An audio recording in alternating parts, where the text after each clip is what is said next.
Hello everyone, this is Gaurav from Automation Hacks and welcome to a new video in our series on AI for testing. Now in this video, we are going to take a look at Copilot edits, which was a recently introduced feature in GitHub Copilot that allows you to do multiple file edits as you're working in a given code base. If you've been following the series, you have seen how we can use GitHub Copilot chat and inline chat along with commands. Now GitHub Copilot edits just takes it a step further. So let's dive in and understand what this is all about and how could you use it in your projects. So before we start, I will take an example of this test infra repo that I've been working on.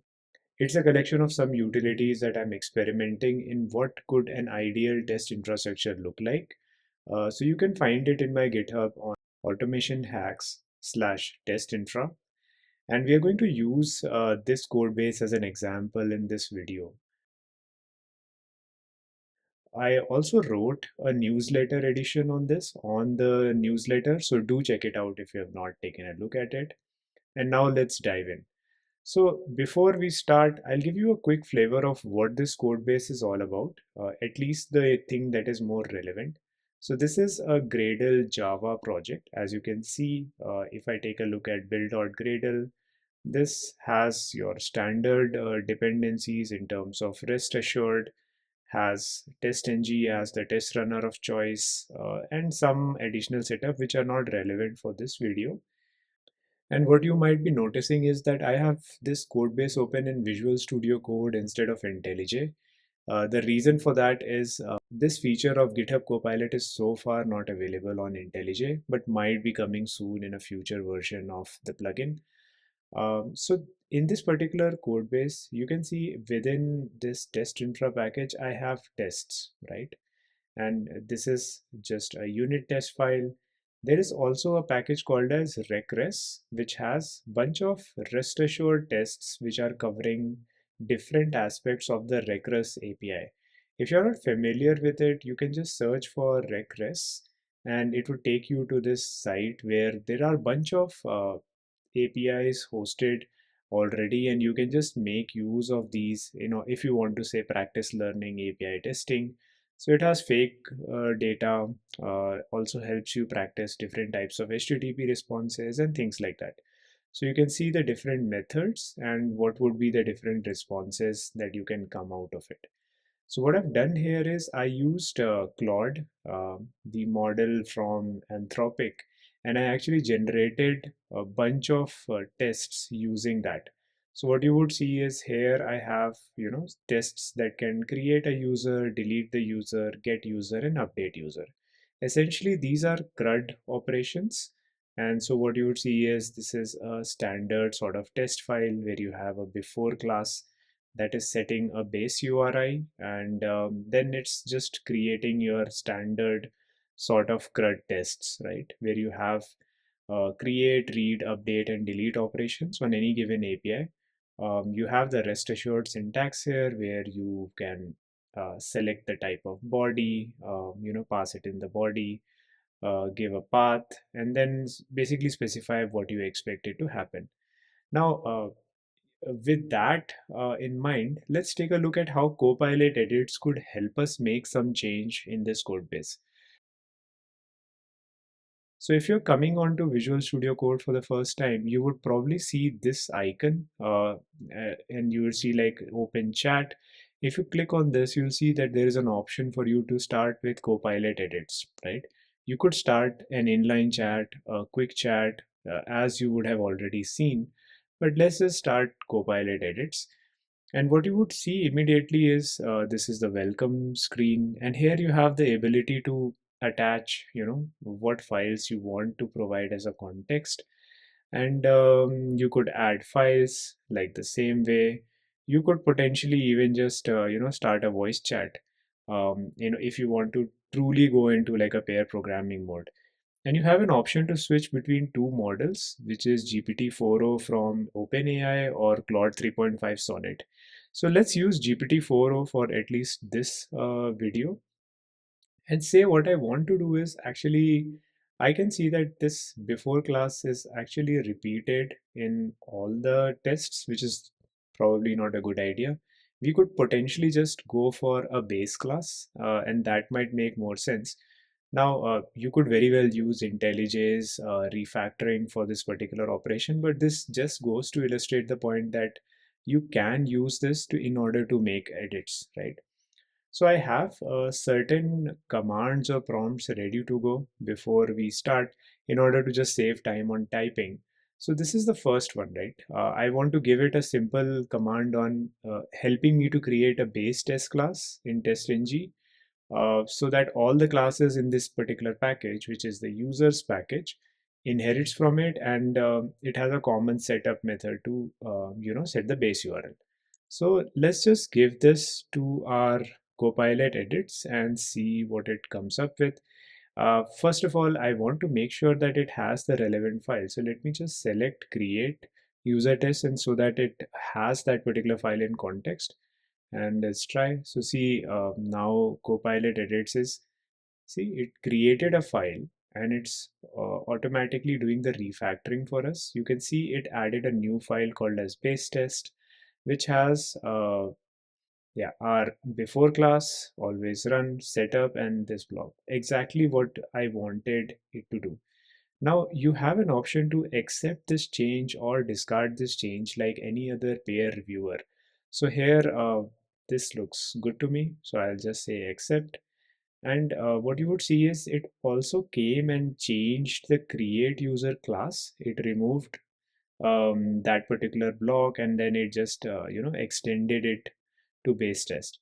So this change looks okay to me as well, and yeah, this looks pretty okay, looks much more cleaner. So now let's come to readme, and you can see, all right, so it has removed the setup method. Previously it was not able to do, so I had this prepared in advance. But one other thing, if you notice, is there are some unused imports from this file, right? You could very well remove it, but why not let Copilot do the work for us? So I'll just say also make sure to remove any unused imports, and let me just enter that. So what you can see is it's also working on README, which might not have been the best idea. It's a good idea to select the files where you actually want those changes to be applied. Um, yeah, so here I think it's going through. There is a bunch of things it has changed now. I really don't like all of that, so I'll just discard it, right? So basically, I did not make any changes here. Let me remove README from this working set, and I'll close it. So I wanted to make this change here. Let me do that. And what you can see is now it picks the file. It will, I think, iterate and then figure out all the unused imports and then remove it. It's also trying to apply these changes. Okay, so it figured out the unused imports here because we moved rest assured and before class to the base class. So this looks okay to me and I can accept it. Fair enough. Now, what if we want to take it a bit further, and I want to make sure that it also, applies it to all the other files. So I'll say, please apply the same changes in all the files in user package. So, and let me close this. So let's see if it's able to like figure out that part out and take care of that.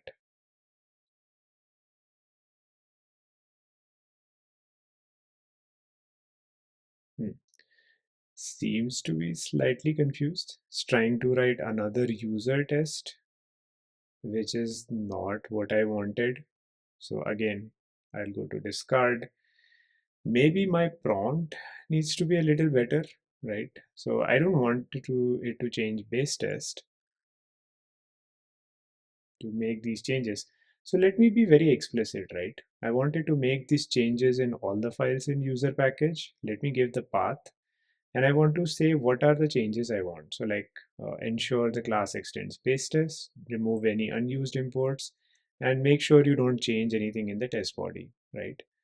So Yeah, let me select this. I'll close this. Let's close base test. Let's come to create test and then see. How about we just, select all these and we can add the files. So let me just drag it here so that it has these in context. And let's paste it. Please make below changes in all files in user files. And let's say,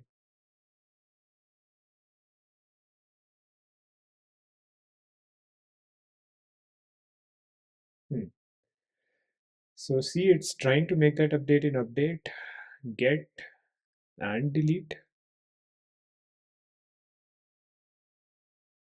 Okay. And you can review that it has added one line of code, removed some lines of code here. In Visual Studio Code, you can also just track what are the packages it has changed, any file that it has newly introduced or edited. So yeah, just give it a moment. Hmm. So what you can see is in update, it replicated the same thing, what I wanted. It did not change anything else. Same thing in get, it skipped delete for some reason, probably because it was not selected in the working set. So yeah, I mean, let's come here. This looks okay. So I'll accept this as well. And that's all. So what you can see is now in the working set, there are files that Copilot Edit has updated. If we take a look at the Git sort of state screen, you can see that all of these files have been changed, right? So this file is newly introduced, create has these changes, get an update. Now let's just make sure that our tests are not broken. So I'll run the test. Let me just use Visual Studio Code's runner and then see if it works.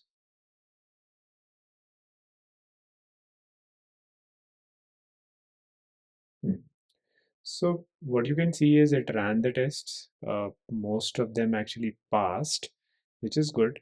This one test that failed here, it is intentional because let me actually open this test. Here I've intentionally introduced a bit of flakiness because I wanted to see how flaky tests look like. So yeah, I mean, this in a nutshell is a very simple way of how you can use GitHub Copilot edits in order to edit any file. Now, this of course is a very trivial example, but you can take this and you can extend on top of it and actually even give it larger files, give it more examples of what you want it to do, and then and get value out of this workflow. Now, one thing also is if you notice, GitHub Copilot will also clean anything that you're giving, and it's going to try to parse that. So it's very important, of course, to apply the prompting tips that we learned in the earlier video. I'll leave a link to that in the description box if you want to take a look. And yeah, one final thing I wanted to say is you can also just chat, right, with Copilot.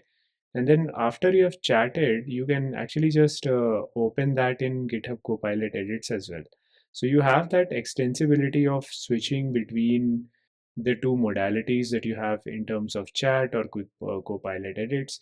So you could potentially just chat with GitHub Copilot, discuss on a solution, come to an idea on top of it, and then like take these changes into Copilot edits and actually make those changes. So yeah, I hope this gives you an idea on how you can leverage Gen AI to actually edit files in your code base.